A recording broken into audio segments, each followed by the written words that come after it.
A G5 geomagnetic storm can push ground-induced currents past 100 amps into a single high-voltage transformer neutral. That's not a typo. That's the number utility engineers actually watch for. And when it's crossed, transformers start to cook from the inside. The stakes are simple and enormous. A strong enough solar storm doesn't just light up the sky. It can knock out the transformers that keep your regional grid alive. And some of those transformers take months to replace. In the next few minutes, you're going to see exactly what happens to a modern city during a level 5 storm, why the sun is the real trigger, what history already told us in 1859 and 1989, and the specific signals to watch for before the next one hits. Let's start with the question everyone asks first. What actually is a geomagnetic storm, and why does level 5 matter? Here's the single most important thing to understand. A geomagnetic storm has nothing to do with weather. It's a space event. The sun periodically fires off a coronal mass ejection. 1 billion tons of magnetized plasma blasted outward at 1 million miles an hour. When that plasma slams into Earth's magnetic field, it compresses it, shakes it, and drives electric currents through the upper atmosphere. NOAA rates the resulting disturbance on a scale from G1 to G5. Guno is minor. G5 is extreme. And extreme is the word they use on purpose. That is the scale most people never hear about until it's already in the news. By then, it's usually too late to prepare calmly. Now, bring that back to your city. A G5 storm doesn't touch your skin. It doesn't rattle your windows. It moves through the wires. Specifically, it moves through anything long, conductive, and grounded, high-voltage transmission lines, pipelines, undersea cables, and railway signaling systems. The storm induces what's called a geomagnetically induced current, a slow, quasi-direct current that piggybacks on top of the alternating current your grid was built to carry. Consider what that means physically. Transformers are engineered for AC. Feed them a lingering DC-like current, and the transformer core saturates. It starts drawing far more magnetizing current than it should, generating intense localized heat, sometimes literally melting internal windings. This is not a power surge in the way most people picture surges. It's slower, quieter, and in some ways more dangerous. Because operators may not see it building until protective relays start tripping, or until a transformer is already smoking.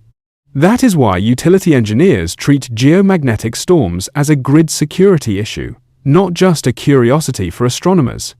And that brings us to the historical case study almost nobody talks about until it's mentioned by name, the Quebec blackout of March 1989. A G5 class storm hit Earth. Within about 90 seconds, Hydro-Quebec's entire grid collapsed.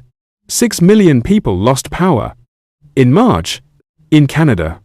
Some for over 9 hours. Transformers as far away as New Jersey suffered permanent damage from the same event. This actually happened, within living memory, to a modern industrialized grid.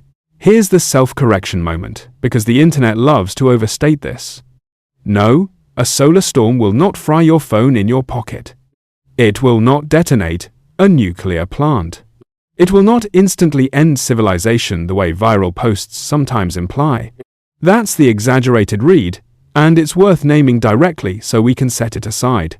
The real, more concerning explanation is quieter than that. It's about probability and infrastructure age, not instant apocalypse. Now widen the lens further back, because 1989 wasn't even the worst-case scenario. That belongs to September 1859, the Carrington Event, named after the astronomer who documented the solar flare that triggered it. Telegraph systems across Europe and North America failed. Some telegraph operators reported sparks jumping from their equipment. Certain lines kept transmitting messages even after operators disconnected their batteries, powered entirely by the induced current in the wires themselves. Now, a telegraph network is nothing like a modern grid. But scale that event up to today's infrastructure, and you get a very different picture than in 1859. Multiple space weather assessments, including a widely cited Lloyd's of London-sponsored study, have estimated that a Carrington-level event, striking today, could damage large numbers of extra high-voltage transformers across North America, with potential outage durations measured in months, not hours, for the worst affected regions, and economic impact estimates running into the hundreds of billions of dollars. That's the number that keeps grid planners up at night. Not the blackout itself, the repair timeline. That is why this matters to you, specifically, sitting in your home, right now. Connect that back to your daily life for a second. Think about what depends on continuous grid power in your city. Water treatment and pumping stations. Refrigeration for food supply chains. Hospital backup systems that are designed for hours, not months. Cell towers that typically carry only a few hours of battery backup. And fuel pumps that need electricity to move gasoline out of the ground. None of that requires the storm to touch you directly. It only requires the transformer feeding your region to fail. Here's the single most important thing again, because it's worth repeating. The danger isn't the storm itself. The danger is what the storm does to specific, aging, expensive pieces of equipment that are genuinely difficult to replace quickly. Large, high-voltage transformers are often custom-built. Lead times for a new unit have historically stretched past 12 months, sometimes closer to 2 years, especially for the largest extra high-voltage units, because there are a limited number of manufacturers worldwide capable of building them. Utilities don't stock many spares because each transformer can cost millions of dollars and occupy the space of a small building. If several fail simultaneously across a wide region during a severe storm, replacement isn't a same-week fix. It becomes a supply chain problem stacked on top of an energy problem. That's the quiet dread underneath this entire topic. Not fire. Not explosion. Waiting. So how likely is a G5 event, really? This is where we separate hype from data. The sun runs on an 11-year solar cycle, swinging between quiet minimums and active maximums. We are currently in an active phase of solar cycle 25, which peaked around 2024 into 2025 by most space weather forecasts, meaning elevated flare and CME activity is expected to continue for a while yet. G5 level storms are rare, but not theoretical. Multiple G4 and G5 class events have already been recorded in the current solar cycle, reminding forecasters that rare doesn't mean off the table. That is why space weather agencies, including NOAA's Space Weather Prediction Center, monitor the sun continuously, because the warning window for a major CME impact is measured in roughly 1 to 3 days, not weeks. That's your entire lead time. A day or two, sometimes less, for the fastest ejections. Now, let's address the conspiracy angle directly, because it always surfaces in the comments on videos like this one. No, geomagnetic storms are not secretly caused by government weather weapons.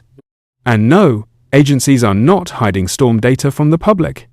NOAA's Space Weather Prediction Center publishes real-time geomagnetic activity forecasts and KP index readings openly, for free, updated continuously, precisely because transparency helps utilities and the public react in time.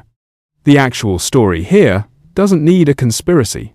The real mechanism, a massive, natural, well-documented plasma ejection interacting with aging electrical infrastructure, is unsettling enough on its own. And that brings us to what you should actually watch for, because awareness here is not paranoia. It's preparedness. Here is a short checklist worth keeping in mind. Number 1. The KP index. This is the standard global measure of geomagnetic disturbance, running from 0 to 9. A KP of 5 corresponds roughly to G1. A KP of 9 corresponds to G5. NOAA publishes this in near real time, and a jump toward 8 or 9 is your clearest signal that something significant is underway. Number 2. CME transit time.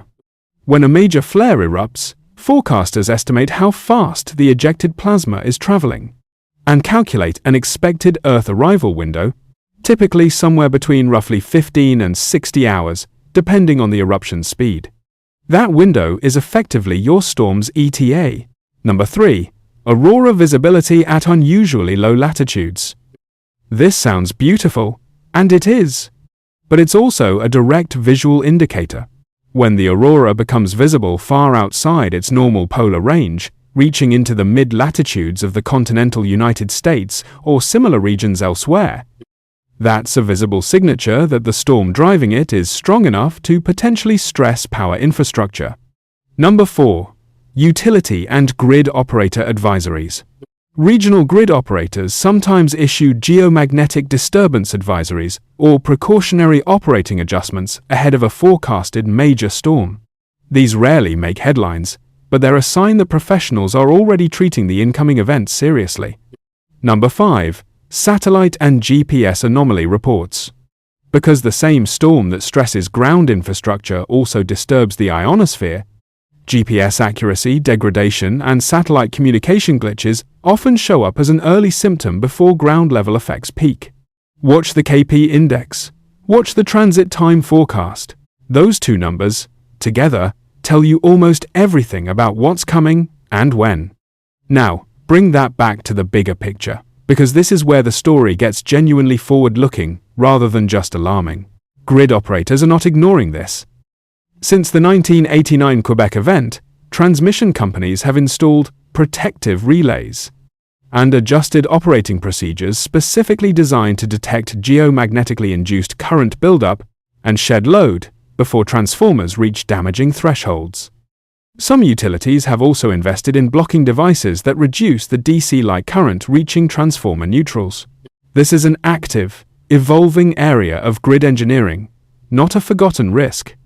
But the honest caveat, the one that keeps this from being a tidy, reassuring ending, is that protective upgrades are inconsistent across regions, especially at higher magnetic latitudes and older sections of grid infrastructure. And a truly Carrington-scale event remains, by most assessments, larger than what current protective measures were explicitly designed to fully withstand. That's the tension this entire topic lives inside. Real progress alongside a real, quantifiable gap. So where does that leave you, watching this right now? It leaves you somewhere calmer than headlines usually suggest, but more alert than most people walking around today. This isn't a doomsday scenario that arrives with a countdown clock. It's a slow-building, well-monitored, physically explainable natural hazard, layered on top of infrastructure that was built in an era when nobody was thinking about solar plasma. The sun has done this before. It will do it again. The only real variable is scale. And scale is exactly what NOAA's Space Weather Prediction Center exists to track, hour by hour, for free, for anyone paying attention. That is the honest note to end on. Not fear, awareness. If this kind of large-scale, invisible hazard is the kind of thing you want explained clearly, the mechanism first, the history second, the practical signals third, that's exactly what this channel does, week after week, across earthquakes, storms, coastlines, and the systems most people never think about until they fail. Subscribe if you want the next one when it drops. Like this video if it actually helped the storm make sense instead of just scaring you. And if you know someone who lives somewhere prone to grid stress, extreme heat, extreme storms, high latitude regions, share this with them. Watch the KP index. Watch the sky.